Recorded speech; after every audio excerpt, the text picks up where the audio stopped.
Cavani. Suarez! Now then! Uruguay, si penentang raksasa sepak bola. Uruguay, negara yang berada di posisi strategis di pesisir tenggara Amerika Selatan, merupakan tanah kelahiran nama-nama besar yang menggetarkan panggung sepak bola dunia seperti Luis Suarez, Edinson Cavani hingga Diego Forlan. Bagi para pencinta sepak bola di seluruh dunia, negara ini seringkali dipersepsikan sebagai kekuatan raksasa yang sejajar dengan negara-negara adidaya sepak bola lainnya. Namun jika kita menelisik lebih dalam secara objektif, terdapat sebuah paradoks yang cukup mencolok antara reputasi global mereka dengan realitas demografis yang ada. Secara geografis dan sosiologis, Uruguay merupakan entitas yang sangat kecil dengan luas wilayah yang hanya berkisar 176.215 km persegi, hampir setara dengan Pulau Sulawesi, tapi jumlah penduduknya hanya 3,4 juta jiwa. Jumlah ini setara dengan Jakarta Timur. Kepadatan penduduk mereka rendah, yakni 19 orang per kilometer persegi. Sebagai perbandingan, kepadatan penduduk Jawa ada di angka 1.100 km persegi. Negara ini terhimpit di antara dua kekuatan besar, yakni Brazil dan Argentina. Walaupun dengan jumlah penduduk sekecil itu, Uruguay secara konsisten mampu memproduksi talenta-talenta sepak bola kelas wahid yang mendominasi kompetisi elit di Eropa. Fenomena ini menciptakan anomali yang luar biasa dalam ekosistem industri sepak bola, bagaimana sebuah negara dengan keterbatasan sumber daya manusia mampu mempertahankan standar teknis dan mentalitas juang di level tertinggi. Keberhasilan Uruguay bukan sekedar kebetulan sejarah, melainkan sebuah manifestasi dari efisiensi produksi bakat dan daya tahan sosio-psikologis yang luar biasa, membuktikan bahwa dalam sepak bola, determinasi dan struktur mampu melampaui angka-angka statistik kependudukan yang kecil. Budaya sepak bola Uruguay bukan sekedar hobi massa, melainkan sebuah manifestasi kolektivitas yang lahir dari keterbatasan struktur ekonomi yang tidak didukung oleh sumber daya manusia yang melimpah. Masyarakat Uruguay secara pragmatis melihat sepak bola sebagai jalur eskalasi ekonomi yang paling rasional. Di negara ini, sepak bola telah bertransformasi menjadi industri ekspor talenta yang masif. Setiap anak yang lahir dipandang sebagai aset potensial yang mampu mengubah nasib finansial keluarga. Hal ini didukung penuh oleh infrastruktur sosial dan kebijakan pemerintah yang menempatkan sepak bola sebagai poros identitas nasional, di mana dukungan negara hadir sejak level baby football, sebuah sistem kompetisi akar rumput yang sangat terorganisir bagi anak-anak usia dini. Evolusi fisik pemain Uruguay juga dibentuk oleh lingkungan yang secara alami tidak ramah. Sebagian besar talenta besar mereka tumbuh di atas lapangan-lapangan tanah yang keras, tidak rata dan berangin, yang mereka sebut sebagai El Campito. Alam yang menantang ini justru menjadi laboratorium alami yang melatih keseimbangan, koordinasi motorik, dan kekuatan fisik yang tangguh sejak usia sangat muda. Bermain di kondisi ekstrim seperti ini menanamkan insting bertahan hidup yang kuat. Mereka terbiasa mengolah bola dengan presisi di atas permukaan yang sulit, sebuah fondasi teknis yang kemudian dipadukan dengan daya tahan fisik yang brutal saat mereka memasuki level profesional. Lebih jauh lagi, terdapat irisan yang dalam antara sejarah kedaulatan negara dan mentalitas bertanding mereka. Latar belakang sejarah militer dan perjuangan mempertahankan kemerdekaan di antara dua negara raksasa telah mengkristalisasi sebuah konsep psikologis yang dikenal sebagai Gara Charrua. Ini adalah semangat juang yang melampaui batas logika, sebuah kebenaran yang berakar dari disiplin militer dan kegigihan di medan laga.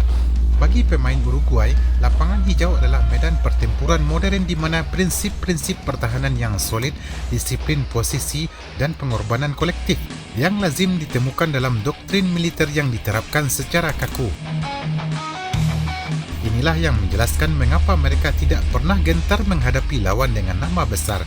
Bagi mereka, sepak bola adalah tentang mempertahankan harga diri bangsa dengan ketangguhan mental yang tak terpatahkan. Kekuatan kolektif ini tidak hanya berhenti di level domestik, tetapi meledak menjadi komoditas global yang luar biasa. Meski populasi mereka kecil, Uruguay secara konsisten menjadi salah satu pengekspor pemain sepak bola terbesar di dunia per kapita. Data menunjukkan bahwa terdapat lebih dari 300 hingga 350 pemain profesional yang aktif merumput di berbagai liga mancanegara setiap musimnya. Angka ini mencerminkan betapa efektifnya sistem pembinaan mereka dalam mencetak produk yang siap bersaing di pasar elit, mulai dari liga-liga di Amerika Latin hingga kasta tertinggi di Eropa. Prestasi mereka di panggung dunia adalah bukti nyata dari efisiensi tersebut. Uruguay telah mengukir sejarah sebagai kampiun Piala Dunia sebanyak 2 kali. Tahun 1930 sebagai tuan rumah edisi perdana, Uruguay menumbangkan rival abadi mereka Argentina di final dengan skor 4-2. Kemenangan ini mengukuhkan dominasi awal mereka di kancah sepak bola modern. Tahun 1950, dalam momen yang dikenal sebagai Maracanazo, Uruguay secara heroik mengalahkan tuan rumah Brazil dengan skor 2-1 di hadapan hampir 200.000 penonton di Stadion Maracana. Kemenangan ini dianggap sebagai salah satu kejutan terbesar sekaligus momen paling ikonik dalam sejarah sepak bola dunia. Namun, jika kita melihat logo di dada seragam La Celeste, terdapat sebuah detail yang sering memicu perdebatan. 4 bintang emas, padahal secara resmi, trofi Piala Dunia baru mereka angkat 2 kali. Alasan di balik 4 bintang ini berakar pada sejarah sebelum era Piala Dunia dimulai. Sebelum tahun 1930, FIFA belum memiliki turnamen sendiri, sehingga mereka bekerja sama dengan Komite Olimpiade untuk menyelenggarakan turnamen sepak bola. FIFA mengakui gelar juara yang diraih Uruguay pada Olimpiade 1924 di Paris dan Olimpiade 1928 di Amsterdam sebagai kejuaraan dunia resmi atau World Championship. Hal ini dikarenakan pada 2 edisi tersebut, turnamen sepak bola Olimpiade dikelola langsung oleh FIFA dan diikuti oleh tim-tim profesional senior dari berbagai benua, menjadikannya standar tertinggi kompetisi global saat itu. Oleh karena itu, FIFA memberikan legitimasi bagi Uruguay untuk menyematkan 4 bintang sebagai representasi dari 4 gelar juara dunia 1924, 1928, 1930 dan 1950, sebuah privilege sejarah yang tidak dimiliki oleh negara manapun di dunia.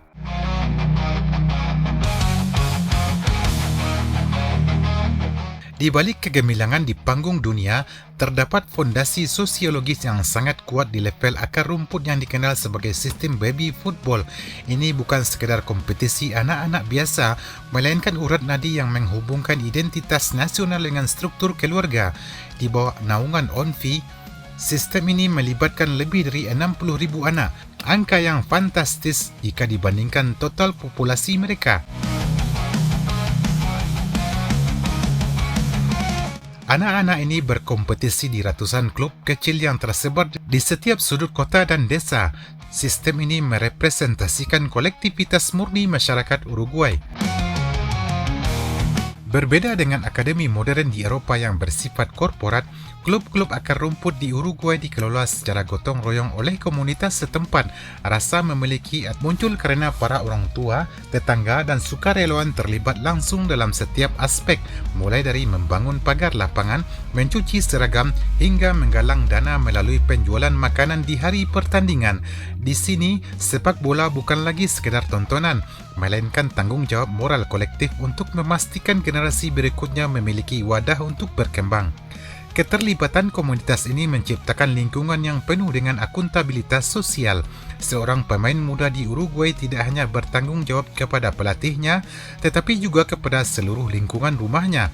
Hal ini menumbuhkan mentalitas bahwa mewakili klub lokal adalah mewakili kehormatan tetangga yang nantinya bertransformasi menjadi rasa bangga luar biasa saat mengenakan seragam tim nasional. Dukungan dari masyarakat ini juga memastikan bahwa meskipun ekonomi negara tidak selalu stabil, infrastruktur dasar sepak bola tetap terjaga melalui filantropi akar rumput yang militan. Lebih dari itu, integrasi antara pendidikan formal dan olahraga di level bawah ini sangat ketat. Komunitas memastikan bahwa talenta-talenta muda tetap memiliki keseimbangan antara disiplin di lapangan dan di sekolah. Pendekatan ini menciptakan profil pemain yang tidak hanya unggul secara fisik dan teknis, tetapi juga memiliki kecerdasan emosional dan daya tahan mental yang matang.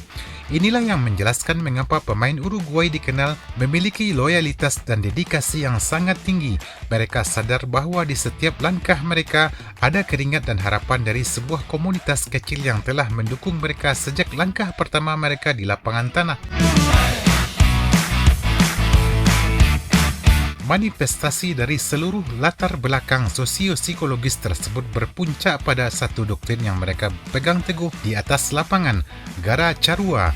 Istilah ini bukan sekedar slogan penyemangat, melainkan sebuah kode etik bertanding yang menuntut pemain untuk mengeluarkan energi hingga titik nadir, terutama saat berada dalam posisi terdesak. Bagi pemain Uruguay, lapangan hijau adalah ruang di mana harga diri dipertaruhkan. Mereka tidak sekedar bermain sepak bola, mereka bertempur dengan kesadaran penuh bahwa mereka mewakili entitas kecil yang harus berteriak paling lantang untuk didengar di dunia. Dalam filosofi mereka, penderitaan bukan dikutuk, melainkan dirayakan. Mereka menganut prinsip bahwa kemenangan yang diraih tanpa rasa sakit adalah kemenangan yang belum tuntas. Konsep The Art of Suffering atau seni menderita ini menjadi pembeda fundamental ketika tim lain mungkin goyah saat ditekan habis-habisan. Pemain Uruguay justru merasa berada di habitat aslinya. Mereka memiliki ambang batas toleransi yang sangat tinggi terhadap kelelahan fisik dan tekanan mental. Bagi mereka, bertahan di bawah gempuran lawan selama 90 menit bukanlah sebuah beban, melainkan sebuah ujian karakter untuk membuktikan siapa yang memiliki nafas lebih panjang.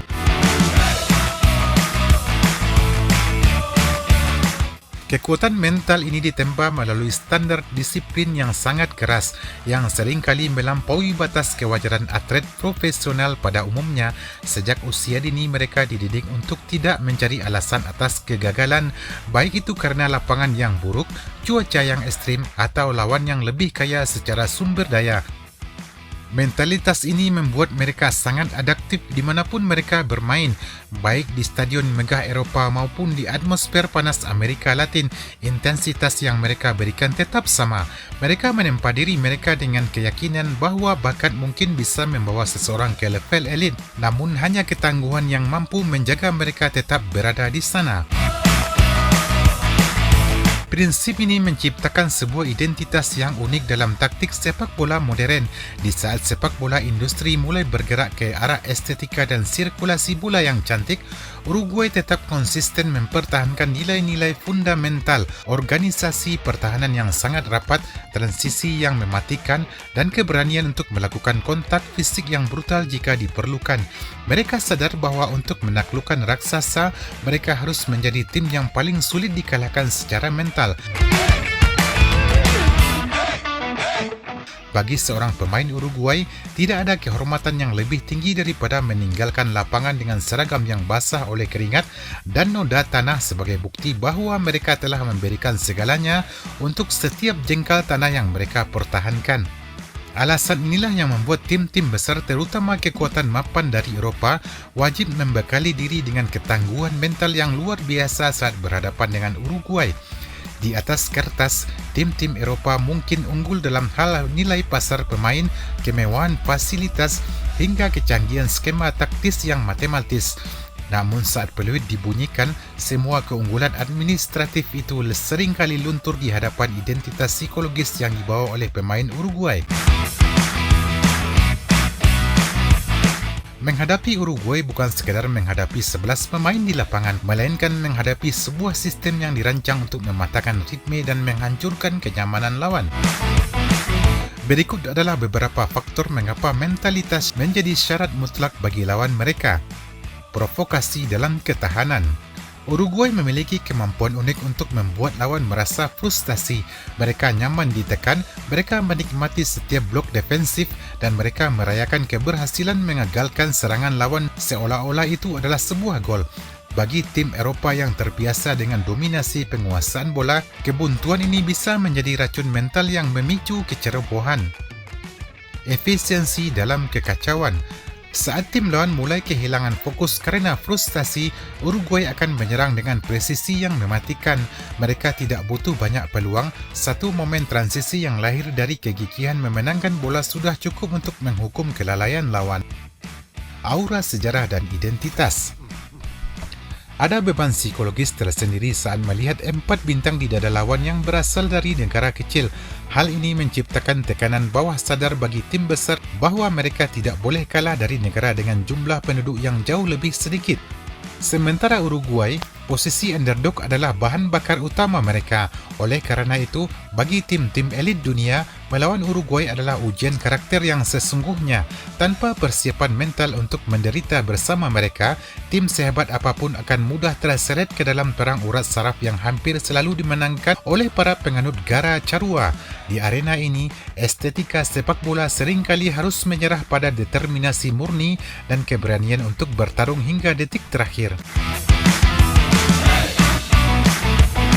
Uruguay di Piala Dunia 2026. Saat ini, Uruguay tengah berada dalam fase metamorfosis yang sangat krusial di bawah komando Marcelo Bielsa. Kekuatan mereka saat ini bukan lagi sekadar replika dari gaya bertahan klasik yang menunggu lawan di area penalti sendiri. Sebaliknya, Uruguay telah berevolusi menjadi sebuah mesin pressing yang paling ditakuti di jagat sepak bola internasional, di mana identitas penderitaan mereka kini disalurkan melalui intensitas lari yang tidak masuk akal dan proaktivitas yang ekstrim. Transformasi ini didukung oleh munculnya generasi emas baru yang memiliki profil atletik luar biasa yang mampu menerjemahkan tuntutan taktis Bielsa ke dalam lapangan. Pusat kendali di lini tengah. Kehadiran pemain seperti Federico Valverde dan Manuel Ugarte memberikan Uruguay hibriditas yang jarang dimiliki tim lain. Mereka adalah perpaduan antara keanggunan teknis pemain elit Eropah dan kegarangan gara Charrua. Mereka tidak hanya berfungsi sebagai pemutus serangan, tetapi juga sebagai motor transisi yang mampu mengubah situasi defensif menjadi serangan balik vertikal dalam hitungan detik. Modernisasi lini pertahanan dengan bek seperti Ronald Araujo, pertahanan Uruguay kini memiliki mobilitas tinggi. Mereka tidak lagi ragu untuk menerapkan garis pertahanan tinggi atau high defensive line sebagai risiko besar yang hanya berani diambil oleh tim dengan tingkat kepercayaan diri dan kedisiplinan posisi yang sempurna. Ini adalah bentuk baru dari keberanian Uruguay menyerang lawan di area mereka sendiri. Dinamika lini serang. Di depan, Darwin Núñez menjadi simbol dari evolusi ini. Ia adalah penyerang yang tidak hanya mengganggu bola, tetapi menjadi orang pertama yang melakukan trigger pressing. Karakternya yang eksplosif dan Spartan sangat cocok dengan filosofi Bielsa yang menuntut mobilitas tanpa henti, menciptakan ancaman konstan bagi struktur pertahanan lawan yang mencoba membangun serangan dari belakang. Kekuatan Uruguay saat ini terletak pada sinkronisasi antara tradisi dan modernitas. Mereka tetap memegang teguh prinsip bahawa setiap jengkal lapangan adalah medan tempur. Bielsa berhasil mengintegrasikan seni menderita ke dalam sistem yang menuntut pemain untuk menderita melalui volume lari yang masif guna menutup ruang gerak lawan. Di kancah internasional saat ini, Uruguay menjadi anomali yang sangat berbahaya bagi tim-tim yang mengagungkan possession football. Mereka adalah antitesis dari sepak bola yang nyaman dengan kombinasi antara kedalaman skuad yang merata di klub-klub top Eropah dan ideologi permainan yang agresif. Uruguay tidak lagi hanya datang untuk berpartisipasi, melainkan datang untuk mendikte permainan dan merusak skenario tim-tim raksasa.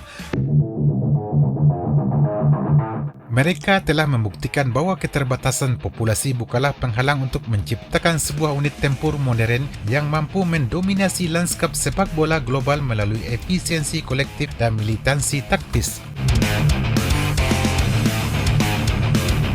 Transformasi taktis di bawah asuhan Marcelo Bielsa bukan sekadar wacana teoritis, melainkan telah teruji secara empiris di medan tempur paling kompetitif di dunia, yaitu kualifikasi Piala Dunia 2026 zona CONMEBOL. Di tengah persaingan yang menguras fisik dan mental, Uruguay berhasil mengamankan tiket otomatis ke putaran final dengan finish di peringkat keempat klasmen akhir, mengoleksi 28 poin dari 18 pertandingan. Pencapaian ini diraih melalui catatan yang cukup solid, yakni 7 kemenangan, 7 hasil imbang dan hanya menelan 4 kekalahan. Statistik ini menunjukkan bahawa meskipun mereka harus melewati fase-fase sulit yang menuntut ketahanan tinggi, stabilitas kolektif tim tetap terjaga di level elit. Puncak dari perjalanan kualifikasi ini adalah kemampuan mereka menjinakkan hegemoni tradisional Amerika Selatan melalui kemenangan-kemenangan ikonik yang mengubah peta kekuatan benua. Dunia menjadi saksi bagaimana La Celeste mampu mempecundangi Brazil dengan skor 2-0 di Montevideo, sebuah hasil yang memutuskan dominasi panjang tim Samba.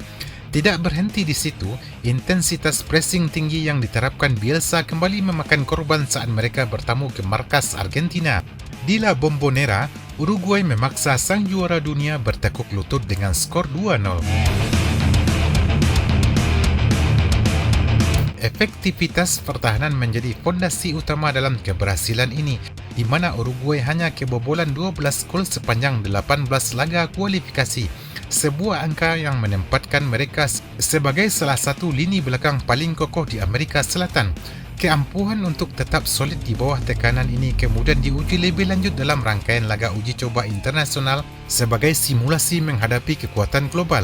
Di Stadion Wembley, pada akhir Maret lalu, Uruguay menunjukkan daya tahan luar biasa saat menahan imbang Inggris 1-1, di mana gol penalti Federico Valverde pada menit ke-94 menjadi bukti nyata bahawa mentalitas pantang menyerah mereka tetap menyala hingga detik terakhir. Rangkaian hasil positif ini ditutup dengan hasil imbang tanpa gol melawan Aljazair, sebuah pertandingan yang menunjukkan bahawa meskipun menghadapi lawan dengan organisasi defensif yang rapat, struktur permainan Uruguay tetap tidak tergoyahkan. Secara keseluruhan, integrasi antara data poin yang solid dan klasmen, kemenangan atas tim-tim raksasa, serta konsistensi di laga uji coba internasional memberikan gambaran utuh mengenai kesiapan mereka. Uruguay kini bukan lagi sekadar negara kecil yang mengandalkan sejarah, melainkan sebuah unit tempur modern yang berangkat ke turnamen utama dengan membawa ancaman nyata bagi siapapun yang berani meremehkan seni menderita yang telah mereka sempurnakan. Berangkat ke Amerika Utara pada musim panas 2026 ini, Uruguay tidak lagi datang dengan status sebagai partisipan pelengkap atau sekedar tim kuda hitam. Di bawah basuhan Marcelo Bielsa, target mereka telah bergeser menjadi sebuah ambisi besar untuk mereklamasi tahta dunia. Dengan 4 bintang emas yang kini secara resmi diakui FIFA dan tersemat di dada, La Celeste memiliki beban sejarah sekaligus motivasi ganda untuk membuktikan bahawa kejayaan mereka di masa lalu bukanlah sekedar memorabilia, melainkan DNA yang masih sangat hidup. Target utama mereka di putaran final kali ini adalah menembus babak gugur sebagai juara grup dan melangkah sejauh mungkin dengan ambisi mencapai partai final. Tergabung di grup H, Uruguay akan menghadapi jalan yang cukup menantang. 15 Juni 2026 di laga pembuka, Uruguay akan melawan Arab Saudi di Hard Rock Stadium, Miami, sebuah laga yang wajib dimenangi untuk membangun momentum. 21 Juni 2026 melawan Tanjung Verde, di mana mereka diharapkan mampu mengamankan poin penuh melalui keunggulan teknis.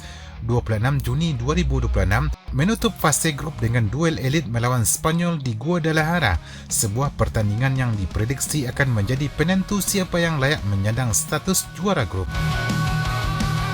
Bielsa menargetkan transisi yang sempurna antara generasi veteran dengan talenta muda. Kehadiran figur senior seperti Luis Suarez yang tetap menyatakan kesiapannya untuk turun gunung membantu tim nasional diharapkan menjadi penyeimbang bagi meledaknya performa Darwin Núñez di lini depan. Bagi Bielsa dan publik Uruguay, keberhasilan di turnamen ini akan menjadi validasi final bahawa efisiensi sistem baby football dan filosofi seni menderita adalah solusi paling ampuh dalam menghadapi industri sepak bola yang semakin padat dan melelahkan. Perjalanan kualifikasi yang luar biasa termasuk kemenangan atas Brazil dan sang juara bertahan Argentina, telah menempatkan Uruguay dalam daftar tim yang paling dihindari oleh negara-negara Eropah. Target mereka sangat jelas, menunjukkan pada dunia bahawa sebuah negara kecil dengan populasi 3,4 juta jiwa mampu menciptakan standar baru dalam sepak bola moden, di mana militansi taktis dan mentalitas gara carua adalah kunci untuk mengalahkan talenta individu yang jauh lebih mahal. Di Piala Dunia 2026 nanti, Uruguay akan bermain untuk satu tujuan, menuliskan bab kelima dalam sejarah kejayaan mereka di panggung dunia.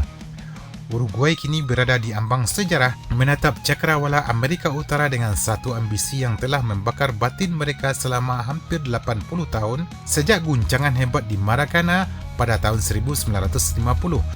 Publik Uruguay telah melewati masa puasa gelar juara dunia yang sangat panjang, sebuah penantian yang bagi bangsa lain mungkin terasa seperti keputusasaan, namun bagi mereka adalah bahan bakar untuk terus menempa di... Narasi tentang kejayaan masa lalu bukan lagi sekedar dongeng pengantar tidur bagi anak-anak di Montevideo, melainkan sebuah tuntutan takdir yang harus segera dituntaskan oleh generasi emas di bawah asuhan Marcelo Bielsa. Menatap Piala Dunia 2026, dunia akan kembali menyaksikan bagaimana raksasa kecil ini bergerak. Imajinasi kita akan dibawa pada pemandangan 11 pejuang yang bermain dengan detak jantung jutaan rakyatnya, sebagai tim yang tidak hanya mengejar trofi, tetapi sedang membuktikan sebuah tesis besar bahawa kemakmuran sebuah bangsa sepak bola tidak diukur dari angka GDP atau jumlah penduduk, melainkan dari kedalaman rasa sakit yang berani mereka tanggung demi sebuah kemenangan. Jika pada akhirnya trofi itu kembali ke pelukan mereka setelah 8 dekade, itu bukanlah sekadar kemenangan olahraga, melainkan kemenangan atas kemustahilan. Sebuah bukti bahawa di tangan bangsa yang berani menderita, sejarah selalu menyediakan ruang untuk keajaiban baru.